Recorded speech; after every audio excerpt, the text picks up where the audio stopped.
Lõppenud Riigikogu valimiste tagajärjed on meie riigile äärmiselt kahjulikud. Eestis on võimule tõusmas ajaloo kõige vasakpoolsem ja globalistlikum valitsus, mistõttu meie püsimine iseseisva rahvusriigina on sattunud väga suurde ohtu. Peale selle lasub valimistel pettuse kahtlus. Rahvuskonservatiivide kahjustamiseks algatati valimiseelsel nädalal koordineeritud laimukampaania ning e-hääletuse puhul ei ole välistatud tulemuse manipuleerimine Reformierakonna kasuks. Kui ka sinule on vastuvõetamatu see, kuhu me ühiskonnana liigume, siis liitu Eesti Konservatiivse Rahvaerakonnaga. EKRE on eestimeelne, tõe ja õiguse eest võitlev rahvaliikumine, millest on tänaseks saanud parlamendi suurim ja tegusaim opositsioonipartei. Järgnevatel aastatel seisab meil ees raske võitlus. Peame tagama, et valimistel oleks pettus välistatud. Me peame kaitsma oma riiki massiimmigratsiooni, odava võõrtööjõu ning riigi teerullipoliitika eest. Me peame ära hoidma vaikiva ajastu kehtestamise ja rahva vaesumise. Iga meie liige saab anda oma panuse, et Eesti jääks eestlaste rahvuskoduks. Mida rohkem meid on, seda tugevamad me oleme. Erakonnaga liitumise juhendi leiab veebilehelt ekre.ee. Eesti eest. Et me tahamegi need ettevõtted vaeseks menetleda. Lugesid seda või? Intervjuu. Ma lugesin seda. See oli huvitav statement. Aga see ongi nagu... Mulle tuli meelde sellega, tuli meelde Kaja Kallase statement, kes ütles, et nad enne valimisi ebapopulaarseid asju ei räägi, mida nad tegema hakkavad. Et meenutas sellist asja, et me kõik teame, et te nii teete, aga sa ei saa olla, et keegi välja ütleb seda. Ja siis keegi ütleb välja selle. See on päris uskumatu. No see tuleb keele peale nii-öelda. Nad on veendunud, et nad võivad kõike teha. Nii, kuule, aga... Ma ei tea, kas meil on põhjust eeldada.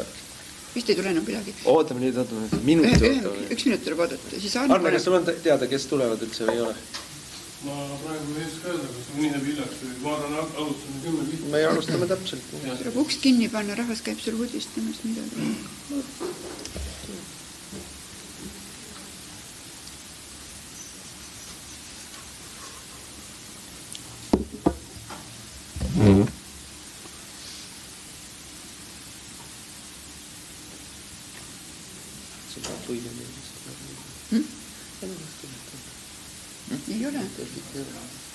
Ei ole päris 100%. 50% oleks. Tere! Mis majast sina oled? Aleksander Piilak. Aleksander kaastas meil protsessi. Okay. Ma kõik ei tea. Mul on nende numbrid mälus. Ma räägin need telefonis, räägin.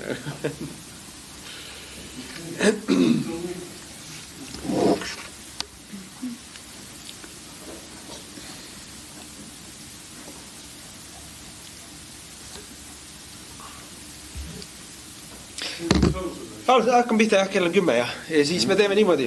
Meie ettepanek on selline, et me kõigepealt räägime igaüks väikse lühikese sõnavõttu ja siis on küsimused ja pärast siis, kui keegi soovib ka teha individuaalset intervjuud, siis saab selle ära teha, aga järjekord siis teeks niimoodi, et kõigepealt Oliver räägib asja juriidilisest poolest, siis mina räägin sellest poliitilisest vaatest ja Kersti räägib isiklikust vaatest. Oliver, palun. Ja, aitäh.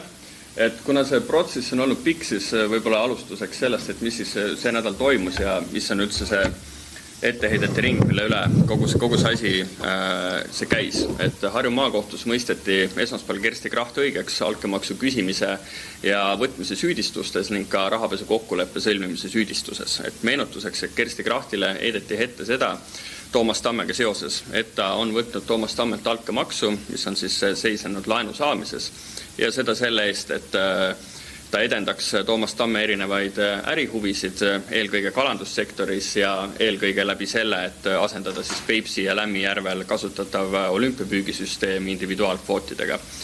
Ja Hillar Tederiga seoses heideti Kersti Krachtile ette altkäemaksu küsimist ja altkäemaksu kokkuleppe sõlmimist. See tähendab siis kokkuleppe sõlmimist, et Hillar Teder ostab ära Kersti Krachti maja ja laseb tal seal tasuta edasi sees elada. Ja seda kõike siis justkui selle eest, et Kersti Kracht suunaks Porto Franco poolt KredExile esitatud laenutaotlust Porto Francole sobivas suunas. Rahapesu etteheide Kersti Krachtile seisnes selles, et justkui oleks ta Hillar Tederi poolt lubatud altkäemaksu või altkäemaks oleks pidanud jõudma temani siis läbi variisiku.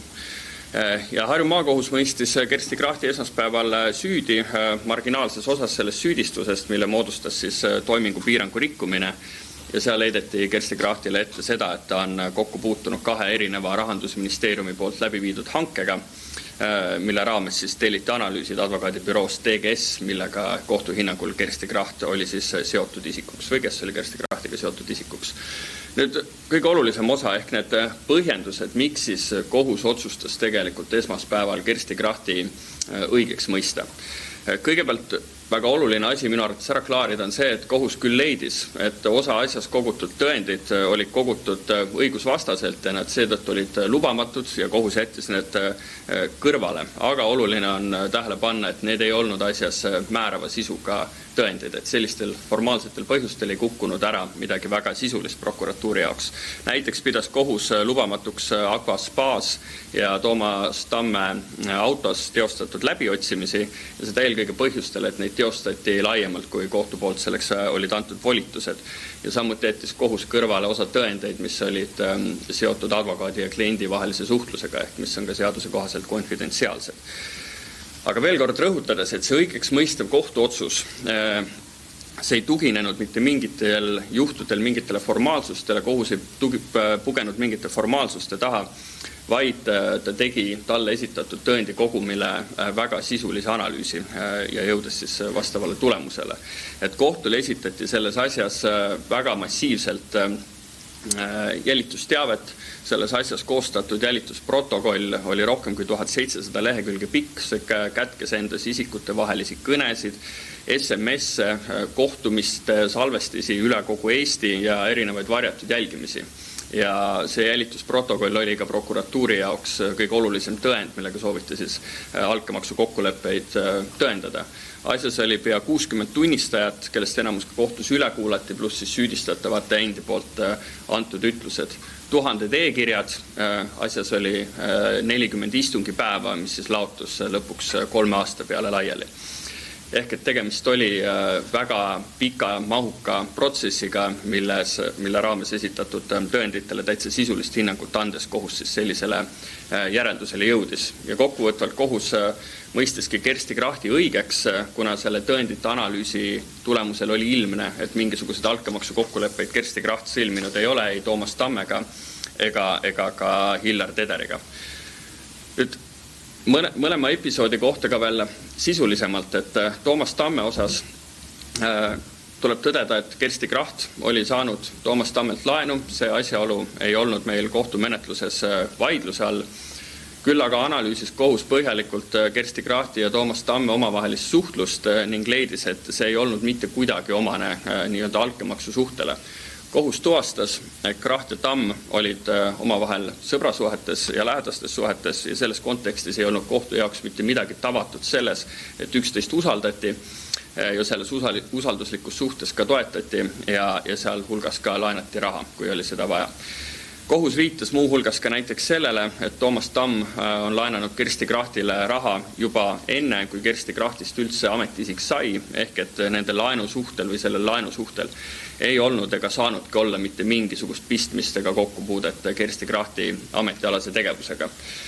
Kohus tõdes veel enda esmaspäevases otsuses, et vaatamata arvukatele sõnumitele, rohkelt pealt kuulatud kõnedele ning tunnistajate ütlustele ei ole võimalik leida seoseid Krachti tegevuse ja väidetava ebaõiglus kokkuleppe vahel.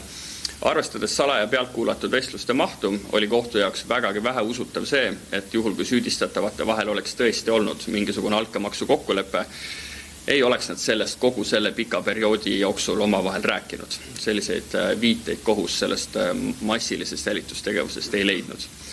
Ja kohtu hinnangul oli selle episoodiga seoses väga küsitav ka see, et miks Kersti Kracht siis just kui väga avalikult pooldas individuaalkvoote ja näitas seda välja, kui süüdistuse kohaselt pidi ta tegutsema tegelikult konspireeritult, varjates siis enda altkäemaksu kokkuleppeid ja enda tegelikke huvisid. Kohus järeldas talle esitatud tõenditest pigem seda, et Kersti Kracht oli väga ambitsioonikas, ta oli julge ning ei kartnud seista erakonna eesmärkide eest ja oma seisukohtasid väga selgelt avaldada. Ja siit joonistub ka välja selline väga huvitav kontrast, et see, mida kohus pidas tegelikult Kersti Krachti poolt täiesti tavaliseks töö tegemiseks ja teistelt inimestelt nii-öelda oma osa ärategemise nõudmiseks, seda pidas prokuratuur justkui teiste inimeste survestamiseks. See oli huvitav kontrast ja võib-olla tõesti selline selgelt võtame nüüd jalad kõhu alt välja lähenemine, mille Kersti Kracht ka ministeeriumisse tõi, oligi ametnike jaoks võib-olla uus ja hirmutav. Ja sellest järeldati justkui ka mingisugust survestamist. Aga nii see ei olnud ja kohus nägi sellist julget pealehakkamist minu arusaamiste kohaselt pigem positiivses valguses. Selle kalanduspoliitika osas tõdes kohus, et kalapüügisüsteemi ei muudetud ja sellega ei tegeletud, selle muutmisega ei tegeletud Toomas Tamme ärihuvides. Kalapüügisüsteemi muutmine on olnud nii EKRE kui ka mitmete teiste erakondade poliitilises plaanis juba mitmeid aastaid ja enne kõike seda erinevate kalurite vastavate sooviavalduste tõttu. Ja muu hulgas on see olnud nii EKRE kui ka mõnede teiste erakondade poliitilises plaanis juba oluliselt enne seda, kui Kersti Kracht ja Toomas Tamm üleüldse tuttavaks said. Ja kalapüügisüsteemi muutmine kirjutati sisse ka koalitsioonilepingusse omal ajal ja kirjutati sisse ka Vabariigi Valitsuse 100 päeva plaani ja need on dokumendid, mille koostamise juures Kersti Kracht mitte mingilgi viisil ei viibinud ja tema nende dokumentide sünnilugu kuidagi pidi ei kujundanud. Ja kõige selle valguses tõdeski kohus, et asjas esitatud tõendid ei tekitanud kohtus veendumust, et EKRE-sse kuulunud ministrid kujundasid siis selle erakonna kalanduspoliitika just nimelt Toomas Tamme ärihuvisid silmas pidades või mingisuguste altkäemaksu kokkuleppe tulemusena. Ja kokkuvõtvalt tõdes kohus ka seda, et ei leidnud tõendamist nagu Kersti Kracht oleks kas erinevaid ministreid, ametnikke üldse faktiliselt suunanud või mõjutanud. Enamus prokuratuuri tõenditest näitas kohtu jaoks seda, et Kersti Kracht palus ametnikel lihtsalt enda tööd teha ja tõsi, ta väljendus aeg-ajalt väga reljeefselt, aga kogu materjali, mis kohtule oli esitatud, kohtu hinnangul peegeldas see lihtsalt Kersti Krachti iseloomu, aga mitte kellegi õigusvastast survestamist. Nüüd Hillar Tederiga seoses tõdes kohus, eelkõige ka selle kokkuleppega seoses siis, et Hillar Teder pidi justkui ära ostma Kersti Krachti maja ja laskma tal seal tasuta sees elada. Kohus tõdes, et prokuratuuri poolt jälitusprotokollides kajastatud vestlustele antud hinnangud olid kallutatud. Kohtu hinnangul on prokuratuur süüdistatavate suhtlust hinnanud meelevaldselt ja kallutatult ja kasutanud selliseid väljendusi ja oletusi, mis ei kinnita tuvastatud fakte. Ja vestlustele oli kohtu hinnangul prokuratuuri poolt omistatud tähendus, mida kohus ei jaga ja ei nõustu kuidagi pidi. Kõned, millest prokuratuur tegi väga kaugele ulatuvaid järeldusi, olid pooleldi jäänud arusaamatuteks ja osad salvestised olid nii kehva kvaliteediga, et sealt järeldada seda, mida prokuratuur soovis järeldada, ei olnud kuidagi pidi võimalik, sest nendest salvestistest ei olnudki võimalik sisuliselt kohtu jaoks midagi arusaadavat kuulda. Otsusest nähtub ka see, et Krachti ei olnud kuidagi pidi alus süüdistada KredExi või tollase juhi Lehar Küti survestamises seoses Porto Franco laenutaotlusega. Kohus tõdes, et ausa arvamuse ja kriitika otsene väljendamine ei ole kellegi survestamine. Kohus tõdes ka seda, et tähelepanu juhtimine väga olulistele asjadele, nagu näiteks ka õige intressimäär, ei ole survestamine, vaid see ongi Kersti Krachti töö ülesanne ja see oli väga kohane tegevus. Ka selle episoodi puhul tõdes kohus, et Krachti kõnedest ja käitumisest joonistub välja tema väga jõuline iseloom. Tegemist oli väga energilise inimesega, kes tõepoolest vahest väljendeid ei vali, aga on selge, et oli hingega asja juures, kui oli vaja midagi korda saata. Ja see jällegi ei tähendanud kohtu jaoks kellegi õigusvastast survestamist, vaid lihtsalt töö tegemist eesmärgiga midagi ka päriselt ära teha ja midagi ka päriselt korda saata. Ja õigupoolest tuleb tõdeda, et toonane koalitsiooni nõukogu leppis Porto Franco toetamises kokku juba enne seda, kui Kersti Kracht Porto Franco taotlustest üldse midagi kuulis. Ka see leidis kohtus kinnitamist. Ja kokkuvõtvalt oli ka kohus seisukohal, ja täiesti veendunud, et ka ilma Kersti Krachti rollita oleks tollane Vabariigi Valitsus ja KredEx teinud otsuse Porto Francole laenu anda. Nüüd rahapesu kokkuleppega seoses. See etteheide sellest süüdistusest oli nii ilmselgelt põhjendamatu, et selle lükkas kohus ümber ainult ühel leheküljel. Kui see kohtuotsus muidu oli väga pikk, ta oli 250 lehekülge, siis selle etteheite ümberlükkamiseks vajas kohus ainult ühte lehekülge. Põhiprobleem selles asjas või selles süüdistuses oli selles, et kohtul ei olnud võimalik kuidagi pidi eristada altkäemaksu kokkulepet rahapesu etteheitest. Seda sama tegevust, mida süüdistuses peeti altkäemaksu kokkuleppeks, kirjeldatakse süüdistuses ka kui rahapesu. See ei saa aga niimoodi olla, sellepärast et rahapesu on alati kaheastmeline tegevus, see eeldab teatavat teel kuritegu ja siis sellele järgnevat pesu. Ja just nimelt seda pesu osa ei olnud süüdistuses tegelikult mingilgi viisil kirjeldatud. Minule on juristi pilguga vaadates tõesti täiesti arusaamatu, miks selline etteheide selle asja külge on poogitud. Juba 2021. aastal Kersti Krachti vahi alt vabastades tõdes ringkonnakohus, et see rahapesu kokkuleppe kontseptsioon ei ole õiguslikult pädev, aga mingil põhjusel raiub prokuratuur sellega tänase päevani edasi. Miks see nii on? Minu jaoks ei ole võimalik seda kuidagi pidi adekvaatselt selgitada, sest õiguslikult on see ilmselgelt ebapädev ja seda on prokuratuurile juba kohtueelse menetluse ajal kohtute poolt ka osundatud. Nüüd Kersti Kracht mõisteti ka süüdi toimingupiirangu rikkumises. Kohus järeldas, et advokaadibüroo TGS osutas Kersti Krachtile kuuluvatele erinevatele äriühingutele erinevaid teenuseid ja nende vahel olid varalised suhted ning Kracht Rahandusministeeriumis hangete korraldamist küll ei otsustanud ega TGS-i poolt kuidagi pidi ei hääletanud nendes hangetes. Küll aga oli ta toimuvaga kursis ja nii-öelda seisis selle kõrval. Kohtu hinnangul pidanuks aga Kersti Kracht taandama ennast põhimõtteliselt ükskõik mis tegevusest, isegi kirjavahetusest, mis oli seotud TGS-iga. Selle episoodiga seoses ma saan täna kinnitada, et vastavas osas me kaebame kohtuotsuse edasi. Me ei nõustu sellega, et väga formaalse iseloomuga kokkupuuted mingi hankeprotsessiga võivad tähendada otsuste sisulist suunamist ja tuua kaasa toimingupiirangu rikkumise. Kersti Krachtil ei olnud nende otsuste kujunemisel mingit määravat või üldse mingisugust rolli. Tema ülesandeks ministeeriumis oli vaadata, et protsessid üldiselt liiguksid ja seda ta ka tegi. Tasub silmas pidada selle paragrahvi puhul ka seda, et korruptsioonivastane seadus on mitmeti problemaatiline, see seadus on väga ebamäärane ja see suhete ring, mille kaudu ametiisik on kellegagi seotud isikuks, on ikkagi meil võrdlemisi halvasti määratletud. Aga selge on ka minu arvates see kokkuvõtteks, et ilmselgelt ei olnud see toimingupiirangu rikkumise etteheide see, mis on kaasa toonud selle kriminaalasja vastu sellise tohutu avaliku huvi, ega olnud ka ilmselt põhjuseks, miks pärast selle kriminaalasja nii-öelda avalikuks tulekut ka valitsus lagunes. See on tõepoolest olnud väga marginaalne osa kogu sellest protsessist. See on ülevaade sellest, mis toimus ja miks kohus esmaspäeval tegi sellised otsustused, nagu ta tegi. Mina sellega praegu lõpetaks. Jaa, ma võtan siit jutu otsa üle. Ma rõhutaks üle, mida tegelikult juba Oliver ütles. Meil oli väga suur, ma ütleks Eesti üks kõigi aegade võib-olla kõrgema profiiliga kohtukaasus, kus oli 4 kohtualust ja nendest 4 kohtualusest 3 mõisteti täielikult kõikides küsimustes õigeks.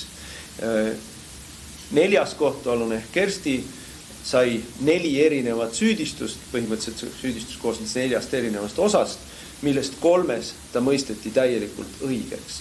Ja kordame või teeme hästi lihtsaks selle kõik, et süüdistati korruptsioonis, süüdistati mõjuvõimuga kauplemises, süüdistati ka rahapesus, sisuliselt süüdistati selles, et ta müüs nii-öelda poliitilist teenust või poliitilist mõjuvõimu 2 erinevale ärimehele, et nendele ärimeestele äri siis edendada. Üks oli siis see Porto Franco laenu küsimus ja teine oli siis kalakvootide või olümpiamüügi ümberkujundamise küsimus. Kohus leidis, et kõigis nendes küsimustes süüdistus absoluutselt vett ei pea ja lükkas need tagasi.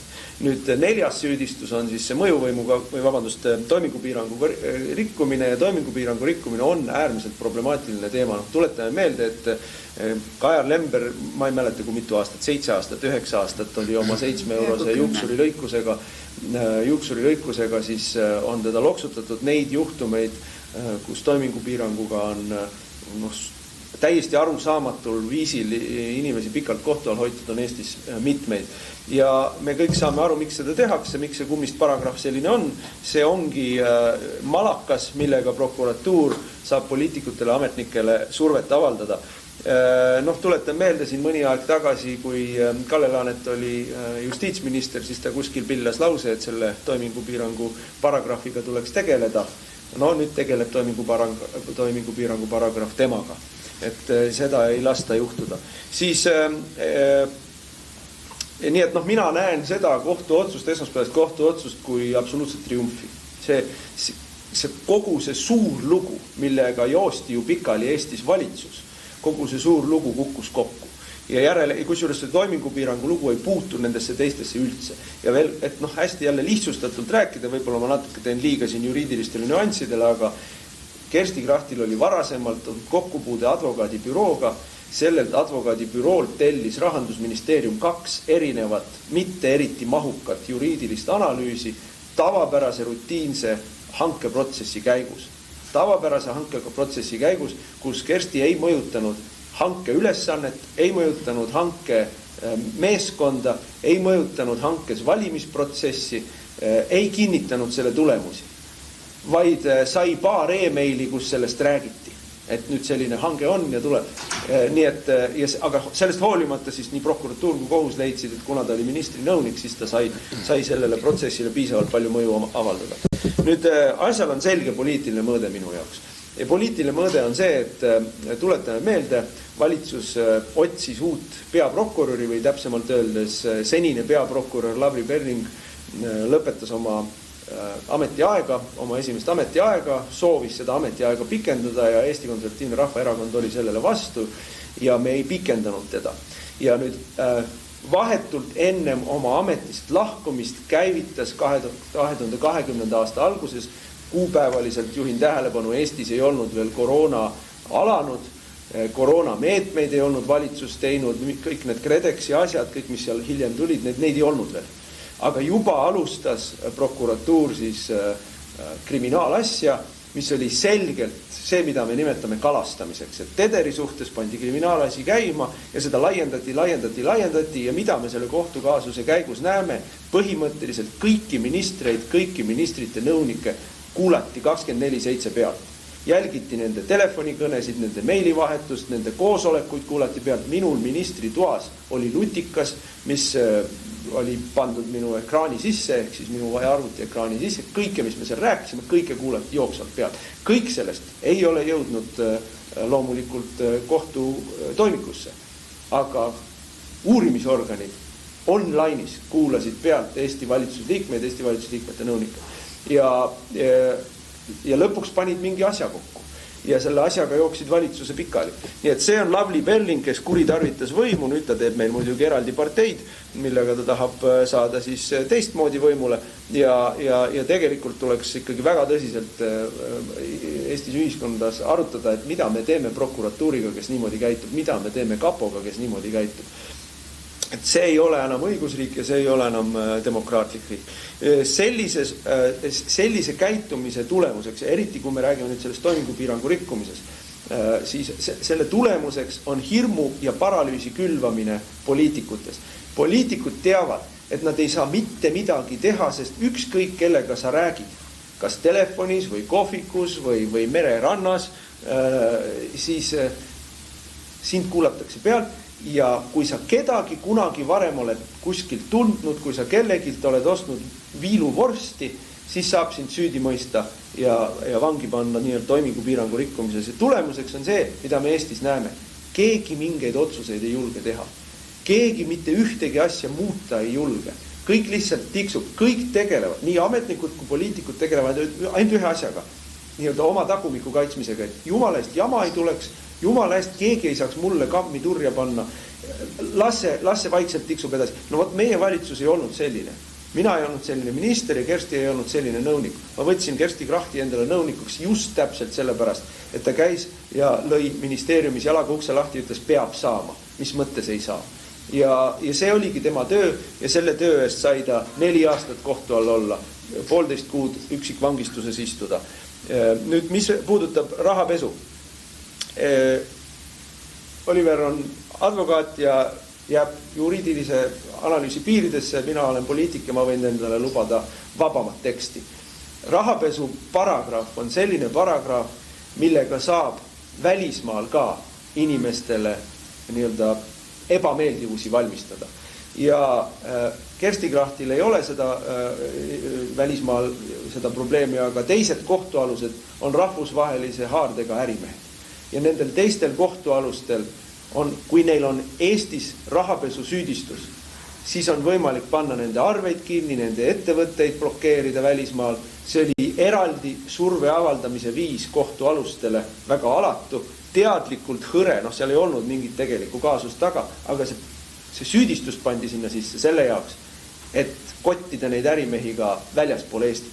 See on see, mida me saame siit ainult järeldada, kui me küsime, et miks neile seda tehti, kui kõik teavad, prokuratuur teab, kohus ütleb, et mingit rahapesu tegelikult ei ole. Ja viimane asi, mis ma siia tahan lisada, on see, et me peame selle kõik panema laiemasse konteksti. Nii Eestis laiemasse konteksti kui Euroopas laiemasse konteksti. Kui me vaatame seda, mismoodi Euroopas, aga ka Ameerika Ühendriikides justiitssüsteem on rakendatud poliitilise opositsiooni represseerimiseks, siis Eesti on siin mustris. Me ei ole siin erand, me oleme mustris. Me näeme, kuidas Prantsusmaa juhtiv opositsiooni kandidaat presidendi valimistel lihtsalt võetakse kohtu poolt rajalt maha. Kuidas Rumeenias juhtiv, kõige populaarsem presidendi kandidaat valimistel lihtsalt võetakse kohtu poolt maha. Me nägime, kuidas Ameerikas üritati võtta juhtiv, populaarne presidendi kandidaat kohtu poolt maha. Kuidas nüüd kohtud takistavad tal oma mandaati ellu viimas. Me näeme, kuidas Saksamaal üritatakse AFD-d kohtu poolt keelustada. Me näeme, kuidas Inglismaal pannakse vangi reaalsete vanglakaristustega, karistatakse inimesi, kritiseerivad peaministrit ja tema poliitikat. See on mustris. Ja see, kuhu me oleme jõudnud lääne ühiskonnas, nii-öelda õigusriigiga, see, mida meile on reklaamitud, avatud, salliv, demokraatlik õigusriik, see on muutunud tegelikult väga hirmsaks totalitaarseks süsteemiks ja kiirenevas tempos, kui me sellele vastu ei hakka. Ja siin ma lihtsalt ütlen, Eestis ei ole ühtegi teist erakonda, kes seisaks vabaduse ja õiguse eest, nii nagu seisab Eesti Konservatiivne Rahvaerakond. Kersti, palun. Nii, tere kõigile ja aitäh, et tulite. Mina alustan sealt tagantpoolt ehk siis toimingupiirangu rikkumisest. Nii nagu Martin ütles, et see paragrahv on malakas, millega käib siis totaalne hirmutamine ja mina ütleksin siia juurde erinevate koalitsioonide lõhkumine. Sellepärast, et Kajar Lemberi asjas Valdo Semilarski, seal ju kukkusid ka koalitsioonist, seda küll Tartus. Ma tean, et vähemalt üks inimene on surnuks menetletud, kes kohtus õigeks mõisteti, ma kahjuks ei mäleta enam seda nime, püüdsin internetist otsida, ma ei leidnud, aga ma tean, et ta peale seda tervis ütles üles. Et minu meelest prokuratuur ja kaitsepolitsei ei saa tegelikult aru, mida nad teevad. Mulle tundub, et see põlvkond ja isegi võib-olla natukene veidi vanem, kes on arvutidaga üles kasvanud, mängib inimestega täpselt samasuguseid arvutimänge, nagu nad teevad seda internetis mängides, millest mul on väga-väga kahju. Kui näiteks Kaapo täpselt sama agaralt võtaks ette ministeeriumites töötavad eluaegsed ametnikud, mis puudutab toimingupiirangut, siis ma arvan, et sealt kindlasti tuleks midagi välja. Sest nagu ütles Maris Lauri, kui me esitasime Justiitsministeeriumile, me tegime avalduse, kui riigiprokurör, riigi peaprokurör Andres Parmas määras enda sõbra Ameerikasse atašeeks rahapesuga tegelema ja me tegime selle kohta avalduse, siis ütles Maris Lauri, et Eestis tunnevad kõik kõiki. Huvitav, et minu puhul, kui kõik tunnevad kõik kõiki, võib mind kuriteost süüdi mõista, vaatamata sellele, et ma ei ole midagi otsustanud, siis on teatud inimesed, kelle puhul nagu need asjad ei toimi või õigemini siis nemad tunnevad kõiki. Mina tunnen võib-olla isegi rohkem inimesi kui Parmas. ma ütleksin, et see võiks olla ka üheks aluseks minu õigeks mõistmisel järgmises instantsis. Ja see paragrahv tegelikult hirmutab juba eos ettevõtjaid, kellel näiteks oleks võimalik minna ametnikuks, kes arvavad, et nad suudaksid kaasa lüüa, teha Eesti riiki paremaks.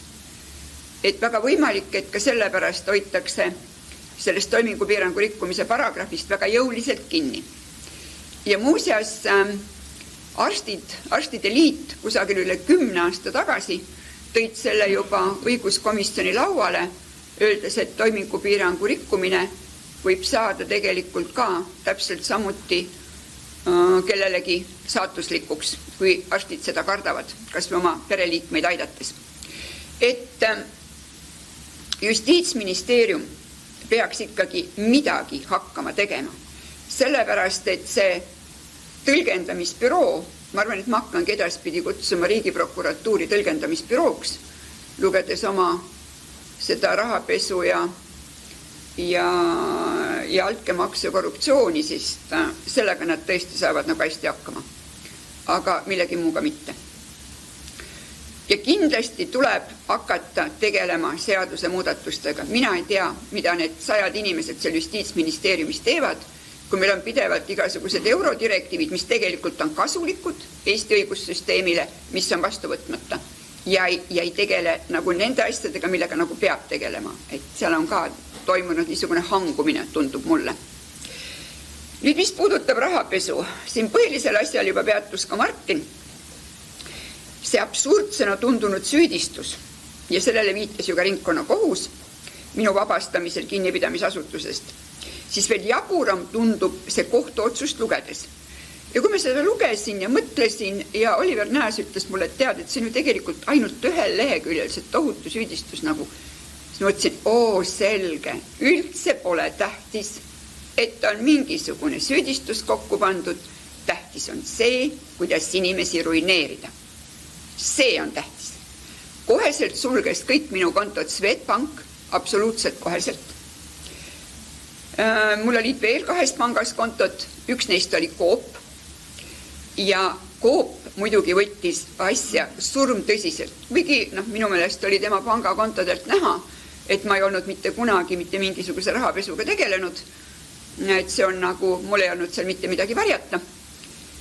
Asi läks nii absurdini, et veel eelmisel aastal, muuses, et siis see algas kõik aastal 2021, siis 2024. aasta suvel läksin ma oma lapselapsega täiesti, eksprompt tahtsime minna laulupeole ja ma tahtsin siis piletilevist osta endale pangalingiga laulupea piletit ja pangasüsteem lükkas selle tagasi.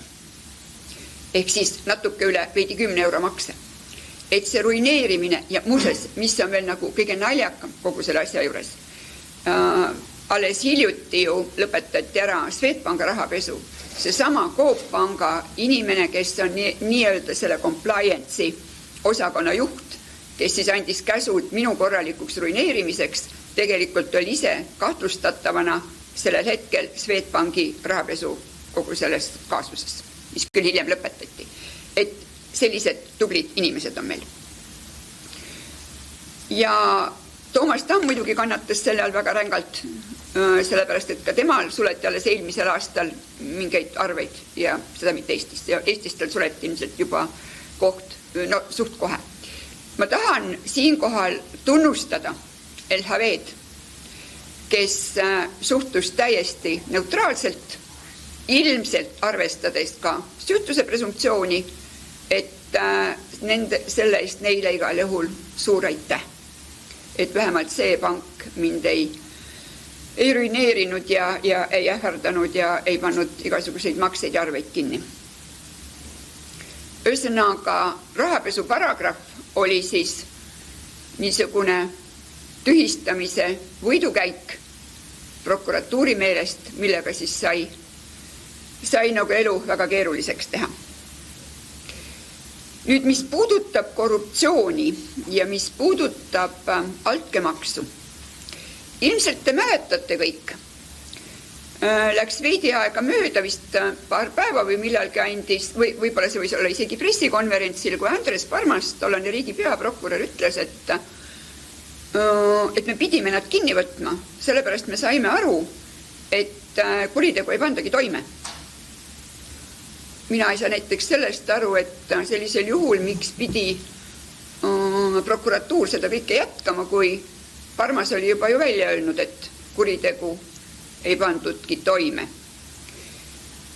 Ma arvan, et need asjad hakkavad kõik tasapisi välja tulema, sellepärast, et Oliver võib-olla oskab sellele paremini vastata, aga minu teada esitati ka kohtusse meie kinnipidamiseks vist vale andmeid, öeldes, et altkäemaks on üle antud ja vastu võetud, vähemalt niisugune info alguses nagu oli, mis minuni jõudis, see võis ka olla, mitte tõene, ma väga täpselt ei mäleta enam neid asju.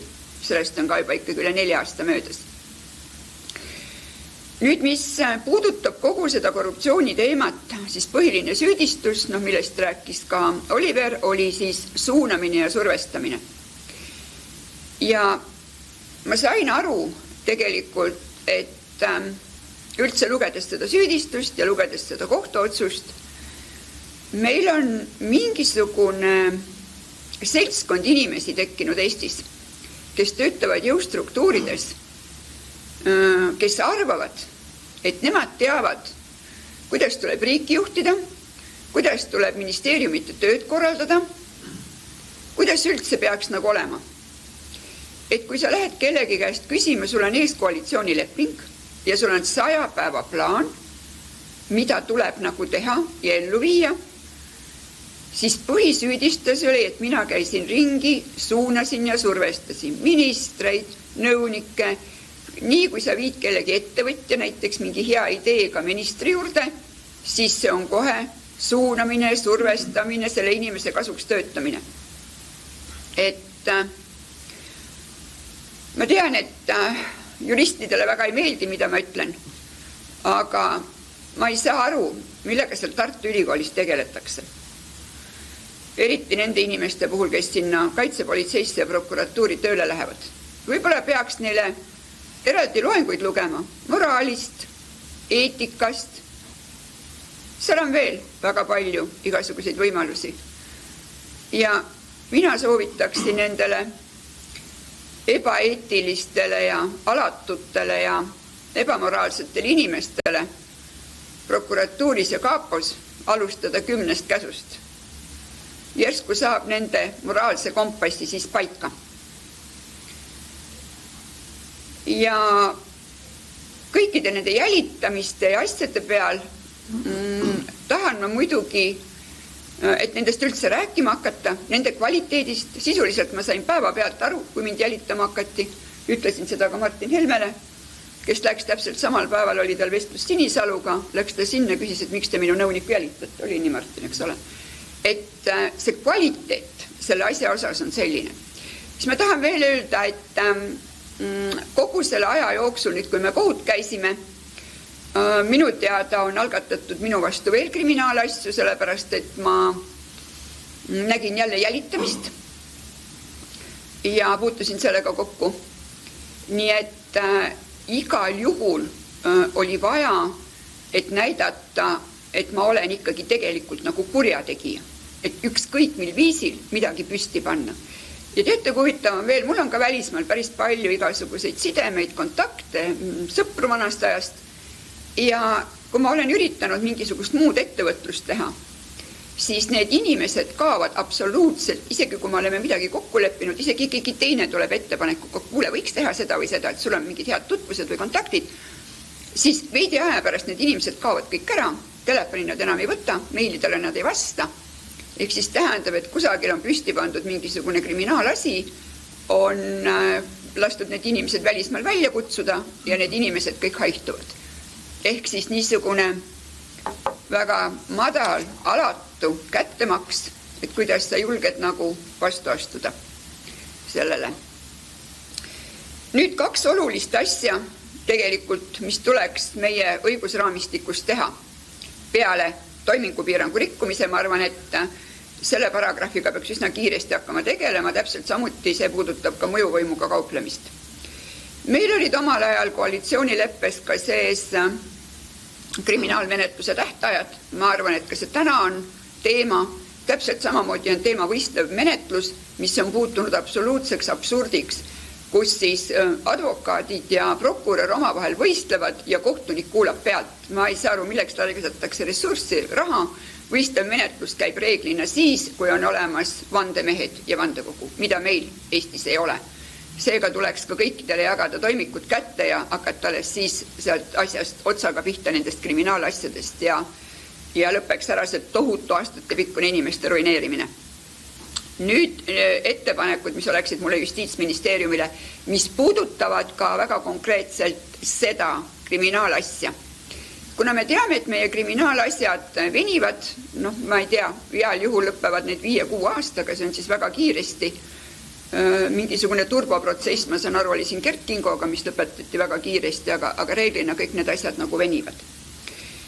Ja kui hakkavad niipea, kui see kriminaalasi on püsti pandud, niipea kui näiteks kaitsepolitsei ja riigiprokurör on teinud pressikonverentsi, siis hakkavad kogu meedia hakkab süüdi mõistma inimest, on ju, sellepärast, et see on see, mida on võimalik lugeda. Võib-olla visatakse need süüdistused küll küsimärgiga üles, aga ikkagi laimamine on nagu päris kõva. Ja minul näiteks ei ole võimalik enam, kuna 3 aastat sellest hetkest, kui mingisugune artikkel ilmub, ei ole minul võimalik nii-öelda midagi ka kusagil vaidlustada, isegi kui see on lausvale minu suhtes olnud.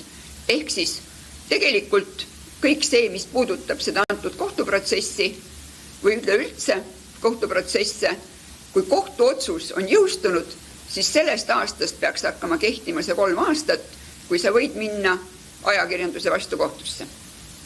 Mul on välja trükitud 1500 lehekülge minu kohta käivaid artikleid. Nüüd teine asi. Kui kohtuotsus jõustub, siis kõik dokumendid, mis selles toimikus on, saavad avalikuks. Kõik võivad minna nendega tutvuma.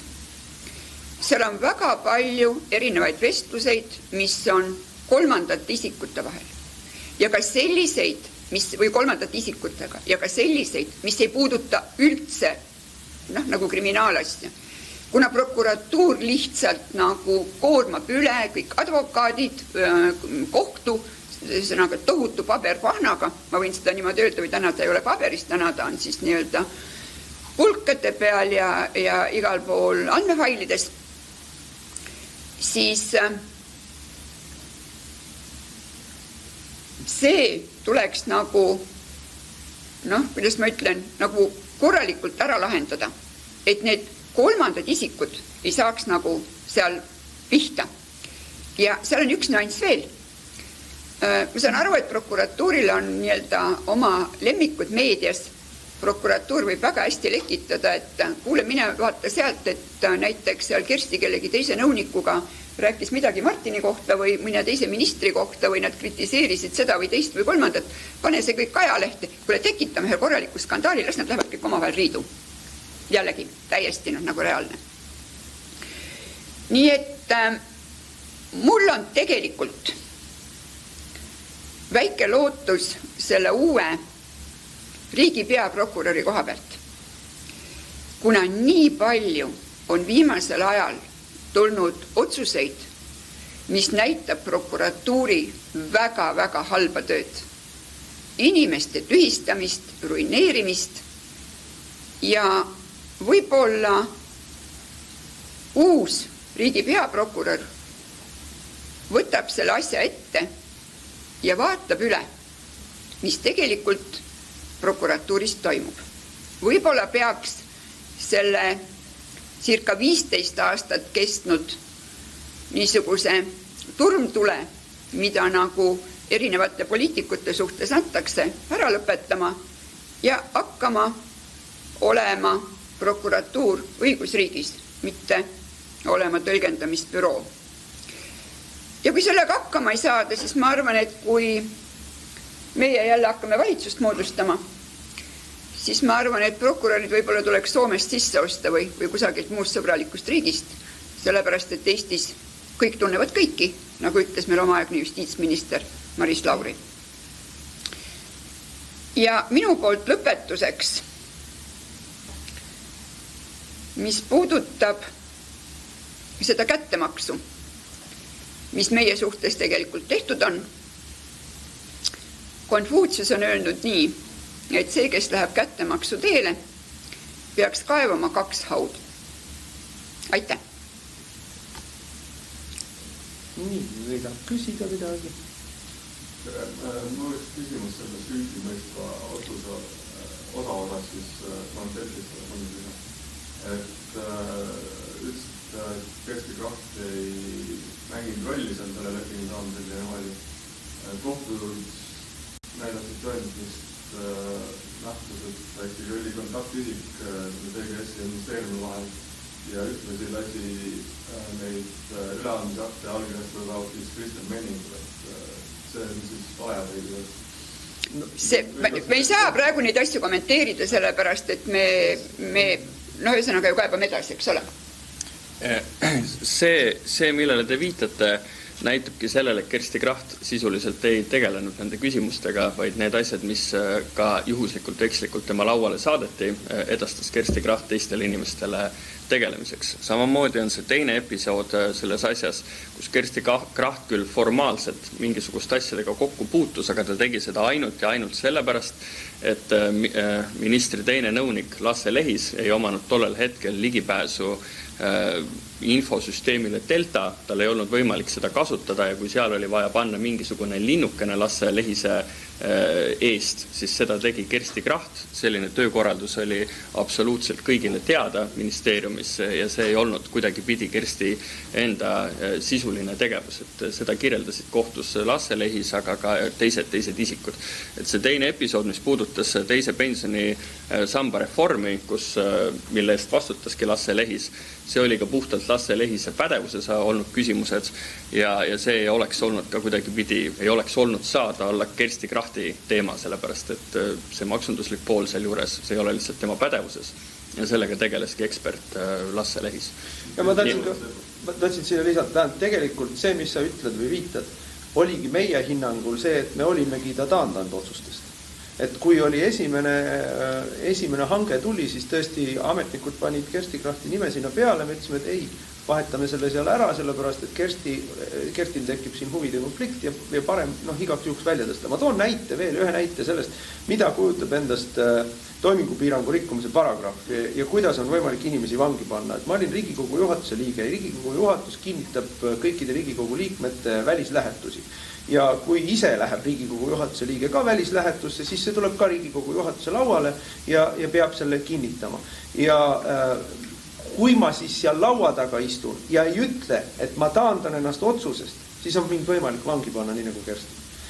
Kusjuures me, ütleme siis miljonil juhul, 999 000 juhul miljonist me kinnitame need ära, on ainult üks kord, kui me ei kinnitanud välislähetust ja see oli Marko Mihkelson pärast seda, kui ta jäi vahel oma piltniku harrastusega ja alati kinnitatakse, see on formaalsus.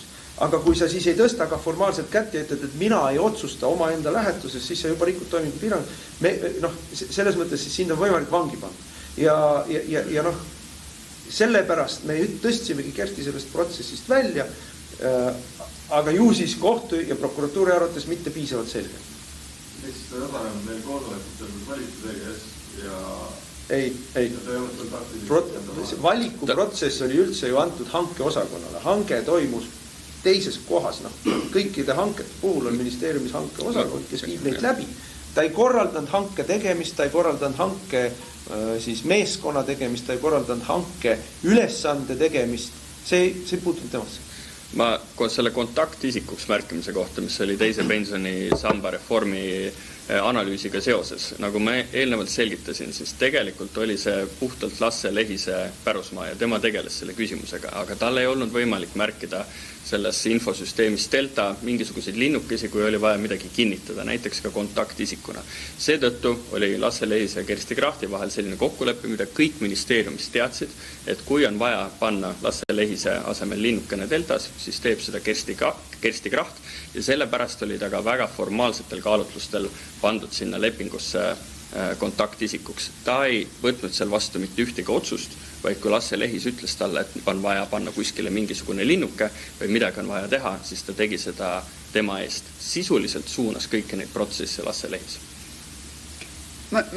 Tegelikult on siin üks väike nagu selles mõttes arusaamatus, kuidas seda nagu ministeeriumis töö toimub, eks ju. Nõunikud ei võta vastu mitte mingeid otsuseid ega ei otsusta mitte midagi. Otsuseid teevad sisuliselt ametnikud, kui neile antakse tööülesanne. Meil tegeles nende hangetega, see, mis puudutab seda PPP hanget, tegeles riigivaraosakond Kaia Karniol, kes ütles ka selgelt kohtus välja. Mina tõin TGS-i, mina nendega rääkisin. Täiesti selgelt ütles tunnistajana, kui te kohtus olite, te kuulsite seda. Et nõunikud ei tee otsuseid, meie ei too neid advokaadibüroosid sinna lauada. Me võime küsida ainult, mina ju küsisin seal mitu korda, kas TGS-il on kompetents sellega, et mina suhtlesin seal TGS-is advokaadibüroost küsides, kuulge, kas teil tegelikult kompetentsi on, sest ma ei teadnud seda. Mul ei olnud isegi, ühesõnaga, kui ma oleksin teadnud, siis oleks võinud, ma isegi ei teadnud, et neid sinna välja valiti. Kui ma tean, et nad välja valiti, ma küsisin, kas neil kompetentsi on? See on ju kõik selles kohtutoimikus kirjas. Nii et rääkides sellest, eks ole, kõik, ütleme siis niimoodi, et see toimingupiirangu paragrahv on täiesti nii-öelda totaalsest kummist ühe sõnaga. Mina nõunikuna ei saanud mitte mingeid otsuseid teha, mitte üheski asjas. Me räägi ainult toimingupiirangust, aga üldse. Ametnikud tegid, minister pani allkirja. Minister tegi selle otsuse, kes lõpuks kirjutas alla. Aga ametnikud olid need, kes alguses nagu hakkasid seda asja korraldama, kes tegid otsused, keda valida. Seal ei ole üldse küsimustki, et keegi nõunik, kes saab võtta vastu mingeid otsuseid, tuua kedagi nagu laua taha või otsustada seda. Ei saa, lihtsalt ei saa, see ei ole võimalik. Nii lihtne ongi. Selge. Küsimus Martin Helmele siis ka, et mis oli siis kavatseb kaitsepolitsei ja prokuratuuriga täna? No ma neile nüüd ju ei räägi ära oma tööplaani, aga ma ütlen niimoodi üldiselt ikkagi minu meelest on selge, et Eestis on, ma olen sellest rääkinud pikalt, et mida tähendab süvariik. Süvariik tähendab seda, et ei ole demokraatlikku kontrolli organite üle. Demokraatlikku järelevalvet pole. Nii see, mida me nimetame tsiviiljärelevalveks, eks ole. Riigikogu KAPO komisjon ehk julgeolekuasutuste järelevalvekomisjon ei ole isegi mitte formaalsus, vaid on komisjon, mis annab neile kattevarju või pakub neile siis nii-öelda legitiimsust ja ei tegele mitte nende järelevalvamisega, vaid hoolitseb selle eest, et keegi ei küsiks ebamugavaid küsimusi kellelgi. Ja meil ei jää järgi põhiseaduslikku demokraatlikku riigi korda, kui luureorganid, jõustruktuurid, prokuratuur ise otsustavad, milliseid seadused nad täidavad, keda nad jälitavad, millal, mis mahus, millega nad lähevad kohtusse, millega nad ei lähe kohtusse, ise otsustavad, kuidas nad inimeste elusid ruineerivad, mida me näeme sellest kaasusest, mida me oleme näinud paljudest teistest kaasustest. Protsess ongi ju karistus. Protsess ongi 4 aastat. Kersti istus üksikvangistuses kõigepealt, eks ole. Tal pandi kõik arved kinni. Tal ei lubata riigist lahkuda. Teistel kohtualustel pandi välismaal arved kinni, selle sama rahapesu paragrahviga. Ettevõtete arved pandi kinni. Et ettevõtteid pankrotti jooksutada likviidsuskriisiga. Inimene jäi oma kodust ja ma olen peaaegu 40 aastat ettevõtja olnud, loonud endale väga korraliku finantsbaasid. See kõik on läinud. Kui palju läheb maksma sellise kohtupidamise advokaadi kulud? Absoluutne enamik Eesti inimesi ei ole võimelised ligi lähedalegi seda arvet maksma. Kerstile tuli appi erakond, me maksime advokaadi kulud erakonna poolt, sellepärast, et meie arvates on see selgelt poliitiline operatsioon, kus me kaitseme oma erakonna liikmeid. Ühelgi keskmisel Eesti inimesel neid 100 000, mis läheb vajalik selleks, et lihtsalt mitte vangi minna. No lihtsalt ei ole. Vaadake Mailis Repsi kaasust. Mida teha tuleb? No kaadrid otsustavad kõik. Ega me ilma asjata Lavly Perlingut lahti ei kangutanud sellest ametist. No saime vihma käest räästa alla. See võimu kuritarvitamine, mis toimub nendes organisatsioonides, algab mädanema, hakkab kala ikka peast. et esimese asjana tuleb välja vahetada kõikide jõustruktuuride juhid. Ja nemad peavad juba edasi seal puhastustööd tegema. See ei olnud väga optimistlik ka uue riigiprokuröri suhtes. Ei, kahjuks ei ole, jah. Mina ei ole, Kersti on võib-olla optimistlikum, aga kui ta siis ütleme, mitte sellitöö, vaid meistritöö ikkagi oli see, et ta mõistis ju kõigepealt kohtunikuna Kert Kingo süüdi ja siis sai peaprokuröriks selle eest. Et meil oli kohtumine EKRE fraktsioonis uue peaprokuröriga ja ma ütlesin, et vaadake, et miinusest, sügavast miinusest alustab tänane peaprokurör meie silmis. Et prokuratuur on kohtus nii palju kordi jäänud süüdi ebaseaduslikus jälitustegevuses, tõendite võltsimises, võimu kuritarvitamises. Et selle jaoks, et nagu jõuda tagasi sellesse, et me usuksime, et te teete ausat asja, võitlete õigluse eest. Selle jaoks te peate kõigepealt ikka sügavast august välja ronima, et tal on pikk maa tõestada. Ma tahaksin lisada siia asja. Vaadake, kui näiteks mina läheksin kohtus kriminaalasjas valetama, siis suure tõenäosusega, kui see vale välja tuleks, ma saaksin kriminaalkorras karistatud. Taavi Pern jäi nii-öelda vahele, nagu kohus kirjutas, valetamise ja vassimisega Vavrenjuki asjas ja ta on ikkagi juhtiv riigiprokurör. Nii et siin küsiti, et kas on optimismi. Minul on selles mõttes optimismi, et minu meelest iga mõistusega inimene saab aru, et midagi on nagu väga halvasti. Ja see juhtimine prokuratuuris on olnud aastaid käest ära. Võib-olla on see riigi peaprokurör, kes tõesti nagu vaatab asjadele nagu otsa. Teate, ma loen sellest kohtuotsusest ühe lõigu, number 162. Siinjuures peab kohus ka vajalikuks rõhutada, et isikute süüdistamiseks peavad esinema kaalukad argumendid ning kohtusse ei peaks saatma kriminaalasja mõttega, et küll kohtus selgub, milline koosseis isikute käitumisega paremini sobib. Seda enam, kui tegemist on sisult keerukama ja aega nõudvama menetlusega, kus isikute õiguste riive on intensiivne, sulgudes võib kesta aastaid, ning mille mõju isiku tervisele, heaolule ja muule sellisele ei saa alahinnata. Ma arvan, et see võiks olla prokuratuurile tõsiseks häirekellaks, sest selliseid lõike on seal kohtuotsuses veel, see ei ole ainuke.